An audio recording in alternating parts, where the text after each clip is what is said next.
Ladies and gentlemen, I am your host Bhupendra Singh. Today I welcome you to a new series of turf grass care, Treeline. You must have heard many kind of stories, but in Treeline I will tell you the stories of trees. Trees have stood at the center of our existence since the dawn of human life. Long before cities were built, before civilization learned to write their histories, trees were already here,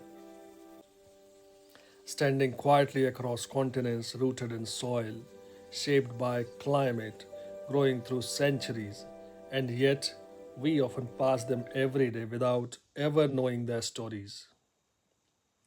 Treeline will be a journey into the remarkable world of trees found across the planet because every tree carries a biography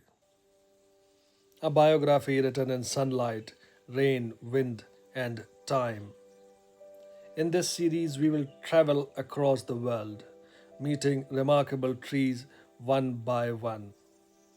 We will explore their origins, their design, their relationship with nature, and their deep connection with human civilization. Because when you begin to understand trees, you begin to understand the earth itself and eventually life. Welcome to Treeline, where every tree is a story.